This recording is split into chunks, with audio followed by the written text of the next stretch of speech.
Hi, you're watching Sipping Off the Cuff on Tequila Aficionado Media. All of our platforms are right here in front of you. I'm Mike Morales here in San Antonio. That young man up there is, Rick Levy in San Diego.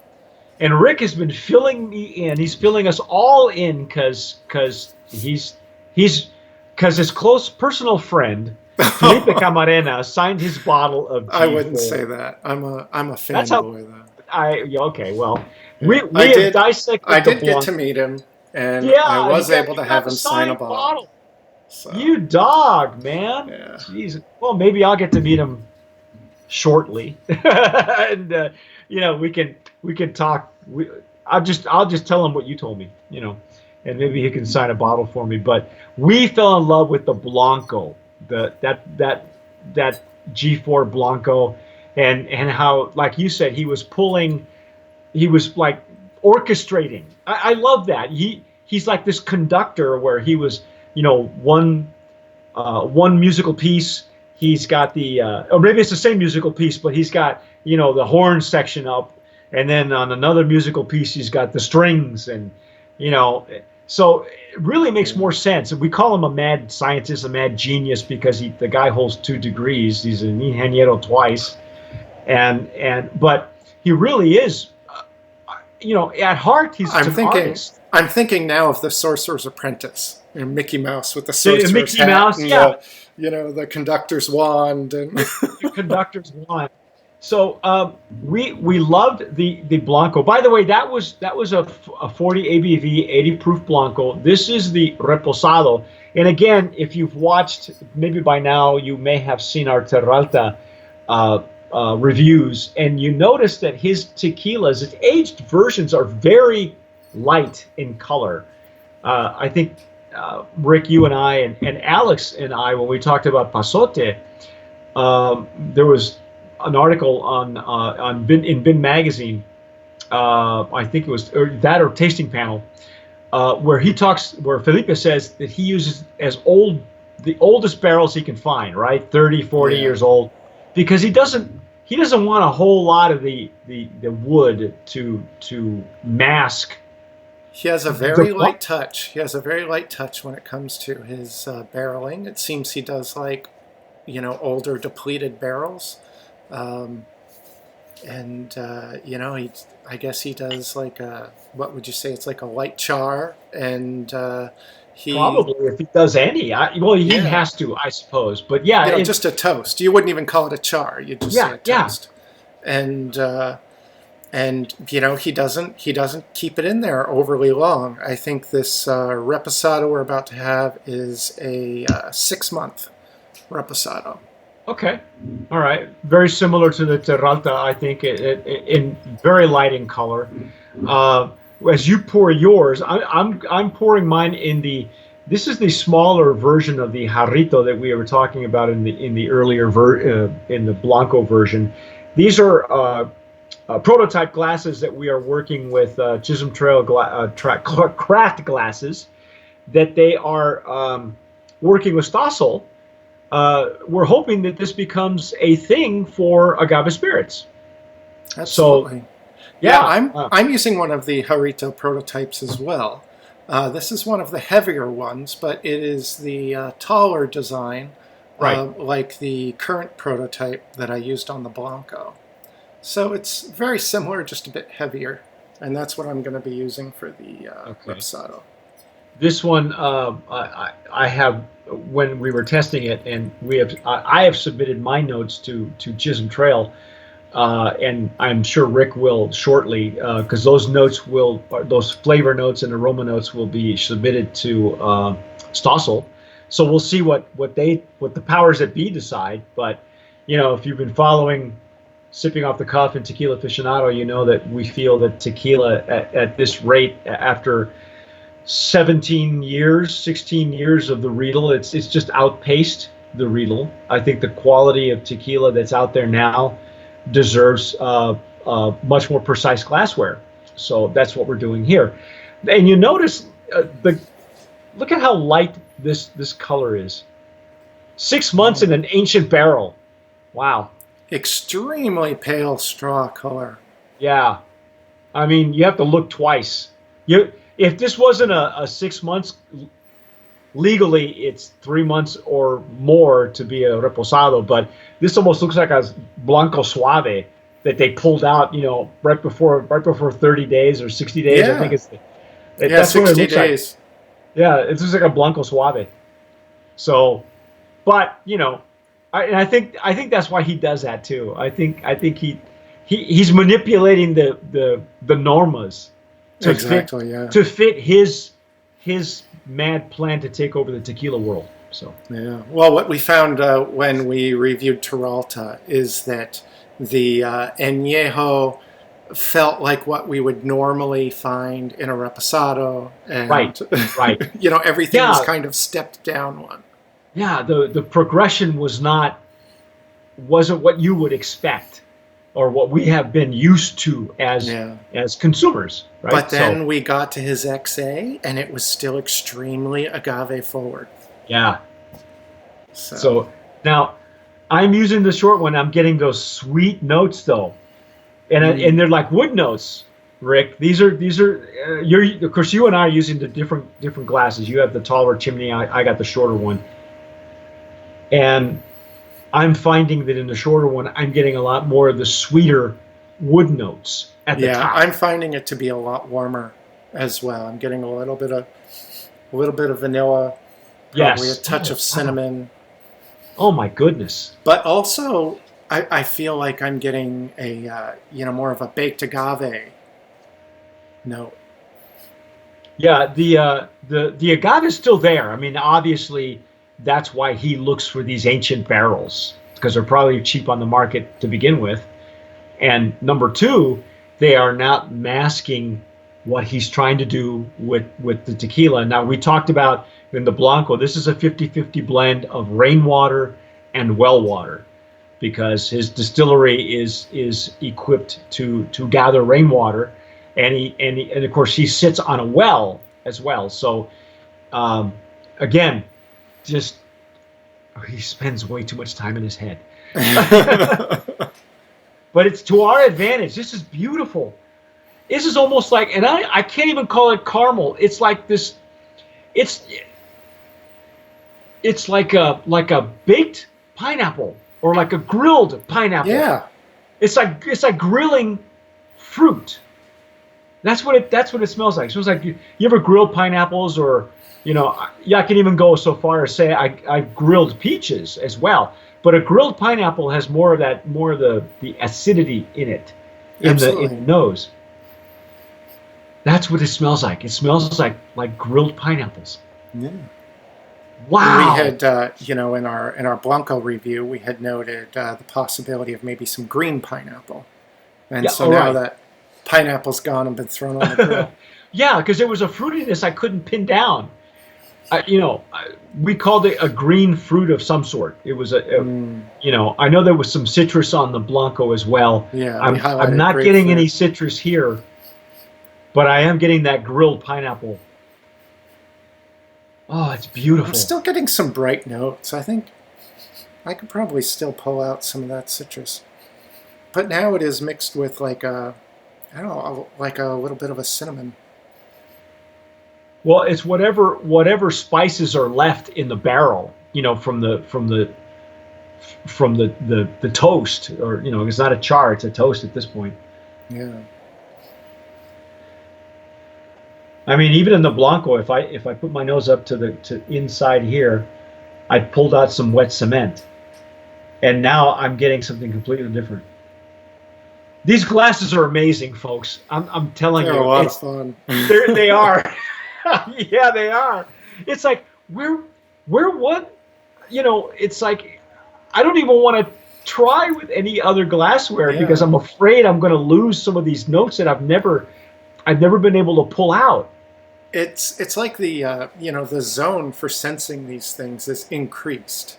When Yes, you have a Riedel, there's very few angles you can come at it at. you have But to with really this, dig in, right? And if you got a yeah, big schnoz like we do, it's like come on. But here, it's like it comes right up to you, and it's lovely. It It is really is, and lovely. it's Oh just my gosh. again that wonderful highest of the highlands agave is very forward. Wow. Okay, I gotta taste it. I gotta taste it.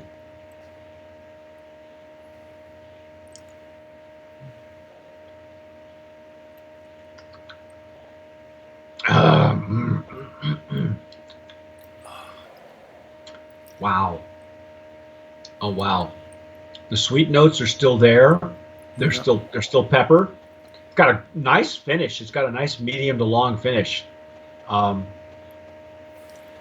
there was like an explosion on their palate too. I inhaled while I still had the liquid in it, which I you have to be real careful when you do that because you don't want to drown. Um, and a retronasal, and it's just the consistency of the notes. It's even more amplified when it allows the taster to use these techniques to amplify what you're already getting out of the glass and out of the yeah, tequila. yeah. There is some barrel spice being added to the pepper effect from the agave, which is I really got it. nice. I got a touch of bitterness just on underneath my palate and the sides of my tongue, which is probably it's normal. That's where it's just fleeting. Yeah, As I was swallowing is what and I I was got. kind of attributing that to the citrus effect from the blanco. Could be, yeah, because it was like a grapefruit. Like some grapefruits can be bitter. I'm not a Yeah. big grapefruit guy, because of the bitterness. It's like to me it's like biting into an aspirin. I don't know if you remember what that's like. Just it's awful. It's Uh, like or it's like really bad coffee. yeah, I love citrus and tart flavors. I'm not the kind of person that can sit there with half a grapefruit and eat it for breakfast, but Yeah, I can't. I'm a big fan of See, I citrus. prefer limes. If I was gonna you know drink a juice, limes or lemons. We Mm, had a lemon tree in our backyard when we were kids, and it's still there. Giving these enormous hybrid these huge lemons. And so I love lemon juice and can pick it out, and lime juice and orange juice, obviously. yeah, So and it's like when I make my own margarita mix, I love throwing some grapefruit juice in there. I yeah, like I that extra tart aspect that it adds. And see I'm there's a getting a secret. great, it's like this lovely vanilla layer. Well, that's at the very top too, right? That's Yeah, the wood notes we were talking about is more like vanilla, not caramel, but like a light vanilla. yeah, just a Uh, light vanilla that is it's accentuating the baked agave. or the grilled pineapple. Mm, Because it is. I'm telling you. If I'm wrong, tell me. Tell us in the comments below. Oh, again, I'm telling you, I just fleeting wet cement at the bottom. It's weird, man. I haven't smelled. It's like an old friend. I haven't seen wet cement in so long. Oh, these glasses are a lot of fun. This is really fun, and it. What makes it really special is, of course, the G4 because it's such a well-made tequila. Um, one thing we didn't touch on before, Rick, that I wanted to touch on now is the pricing. I know yeah, you we did some forgot to mention the pricing on the Blanco. right. I found a range of pricing on the Blanco between $30 and $50. Now at Old Town Tequila That's right a wide now, spread, man. yeah, Old Town Tequila right now has the $30 price. And I think it usually, I think the prices I was finding was more between 30 and the upper end was like 45, but I did find one at 50. But the Blanco right now is $30 at Old Town, and that makes it an extreme value. Wow, go Um, get it now. Well, by that yeah, point, by the time you see this, Rick will have already I will have gone down. harvested. I'll have bought He all will of have these already cases. harvested all the $30 tequila. So Oh, this Reposado, the range I found was from Z at Old Town has it right now for 37, and then the highest point I found it at was 60. So again, quite a large spread, but I think most of the points were like between 37 and 50. you're for those of you who are big fans of Felipe and have tried G4, you might notice because guys like you, guys like me, guys like the guys who watch us consistently, you read labels.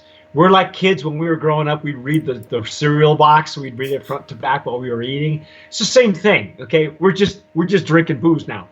So if you're reading labels back and forth, back and front, you'll notice that there's a couple of importers that are listed, and I think I was talking to Rick off camera. I think that disparity, the large spread of pricing is probably due to the importation situation that G4 finds itself in. I will tell you that these that were sent to us was sent to us courtesy of a new PR company that, from what they told us, has an interest in the distribution of G4. So they are also planning a huge rollout, okay, very shortly. So forget if you find the G4 at a bargain, you better buy it now because I'm not sure when they roll it out nationwide. And This stuff is I going to can't find blow this in up. Texas right now. This is going to blow up. Yeah, it's had very little distribution so far, but it's going to blow up. It's going to be amazing. Yes. So if you find it at a really bargain basement price or at a bargain that you think is a bargain, you better get it. Because I'm not sure, we're not privy to what the PR company is planning and how many states they're how big this blitz is going to be. They're telling us it's going to be a big splash, a big rollout nationwide. So that being the case, that's a warning to you folks. Maybe by the time you see this, they still haven't, pulled the ripcord on this parachute. They may do it in September. Hopefully this review will show itself somewhere in August. But if you find it at a bargain price, you better get it because the rollout is going to, like you said, Rick, it's just going to blow up. Yeah. Because right now at Old Town, $37 again is just an amazing bargain. Bargain. You go get it. It's G4 from El Pandillo, which is Felipe Camarena. G4 that G4 represents his sons, correct? That's right. Sons, fourth Felipe generation is the third generation Camarena distilling, and his sons are the fourth generation. If you know anything about the Camarena family, they are the whole family itself was one of the first families to settle Arandas. So they are one of the founding families of the Arandas area. So these guys have a lot of pedigree and a lot of there's a deep tequila runs deep with them and agave growing as well, because if you know Felipe Camarena and Carlos, they grow their own agave. They're state grown and I can only imagine what Felipe does with his agave. I'm gonna if I run into him, I will ask him if he does anything special with his plants, because we know what he does with his juice. Some other interesting stuff that he does is that the fibers, the what's the word for that? The agave, the Tahona fibers, the agave fibers. Does he throw the fibers in with the fermentation tanks? I'm not sure about that. I haven't found any information on that. But what he does do is he takes the waste and then he brings it to a neutral pH and then turns it into fertilizer for his fields. Oh, there you go. And other things that he does, I think both he and his brother Carlos do this, is that for some of their agaves, they'll let grow to full maturity. And, they get the full, 20-foot quixote that grows up. And, once it's developed that full mature stem after about 10 years, you can't harvest the agave at that point. But what that does do is it helps to support the local bat populations that are dependent upon. Yeah, so he's. I would imagine he's working on becoming part of the bat-friendly program. I'm sure if Carlos is and Felipe is right along with that, and these in the old days, right, they would pollinate these plants. I mean, Yeah. that's the idea, is to strengthen the blue agave, because whether we like to believe it or not, folks, we're in a crisis. And in fact, the two families that called it, the two generations that called it, are Carlos and Felipe. They know that this is a tough time for agave. There's a Yeah. severe shortage. If you're not growing your own, it's And getting hairy. And so they're doing things to enhance the ecosystem where they're growing as well. And so, he's, neutralizing the pH and returning the fibers to the soil. The thing with supporting the local, bat population. But also, he's trying to bring other animals to the area as well. And so we mentioned this with Terralta. He's planted other things around. He's planted some cinnamon trees, some strawberry guava trees, fig trees, and citrus trees around his agave estates, and to bring back more of the more of the creatures. More of the critters. Yeah. Yeah. What's not to love, right? Yeah.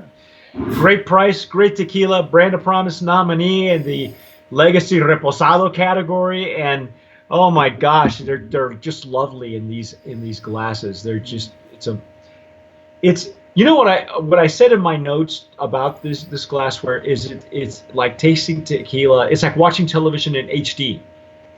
So it's like nosing in HD. Yeah. I can't wait for. I'm really hoping that Stossel decides to run with these versions, because can't wait to introduce it to people like you guys. You know what's important? You know what's important when you're watching something in HD? What's that? To have great cinematography. Great direction. The Francis Ford Coppola of tequila, Felipe Camarena. That's our take on G4 Reposado. Stick with us. You're going to get a treat with the G4 Añejo, which I have not had yet. I'm Mike Morales here in San Antonio. That young man over there is Rick Levy in San Diego. You've been watching Sipping Off the Cuff. In whatever format you're watching or listening to us, please subscribe, either down below or on iTunes and all those. But whatever you do, just tomar sabiamente. Sip wisely.